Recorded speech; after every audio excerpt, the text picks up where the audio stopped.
दोस्तों, स्वागत है आपका हमारे YouTube चैनल नंदिनी गौतम पर। क्या आप जानते हैं कि महिलाओं को होने वाले मासिक धर्म का पुराणों में उल्लेख शामिल है?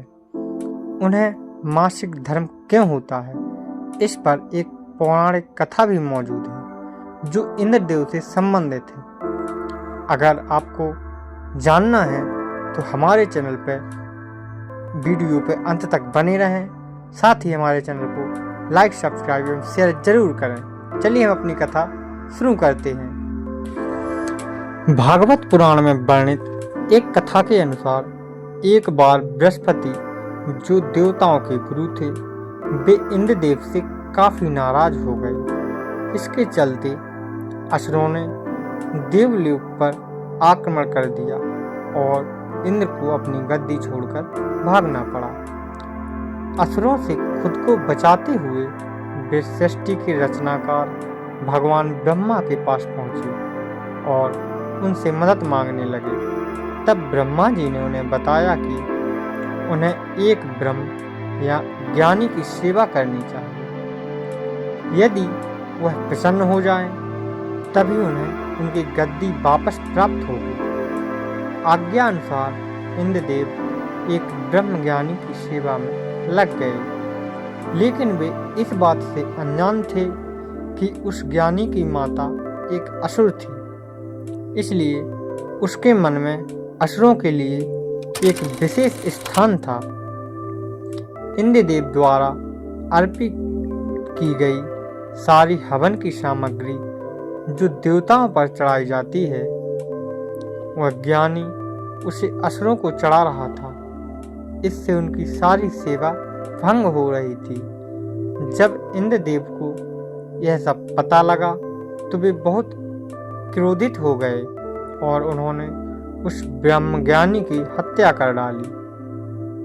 एक गुरु की हत्या करना घोर पाप था, जिस कारण उन पर ब्रह्म हत्या का पाप आ गया। ये पाप एक भयानक राक्षस के रूप में इंद्र का पीछा करने लगा। किसी तरह इंद्र ने खुद को एक फूल के अंदर छुपाया और 1,00,000 साल तक भगवान विष्णु की तपस्या की। तपस्या से प्रसन्न होकर भगवान विष्णु ने इंद्रदेव को बचा तो लिया, लेकिन उनके ऊपर लगे पाप की मुक्ति के लिए एक सुझाव दिया। इसके लिए इंद्र को पेड़, जल, भूमि और स्त्री को अपने पाप का थोड़ा थोड़ा अंश देना था। इंद्र के आग्रह पर सब राजी तो हो गए, लेकिन उन्होंने बदले में इंद्रदेव से उन्हें एक वरदान देने को कहा।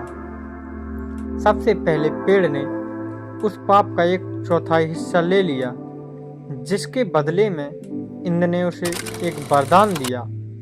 वरदान के अनुसार पेड़ चाहे तो स्वयं ही अपने आप को जीवित कर सकता है। इसके बाद जल को पाप का हिस्सा देने पर इंद्रदेव ने उसे अन्य वस्तुओं को पवित्र करने की शक्ति प्रदान की। यही कारण है कि हिंदू धर्म में आज भी जल को पवित्र मानते हुए पूजा पाठ में इस्तेमाल किया जाता है। तीसरा पाप इंद्रदेव ने भूमि को दिया। इसके वरदान स्वरूप उन्होंने भूमि से कहा कि उस पर आई कोई भी चोट हमेशा भर जाएगी। अब आखिरी बारी स्त्री की थी।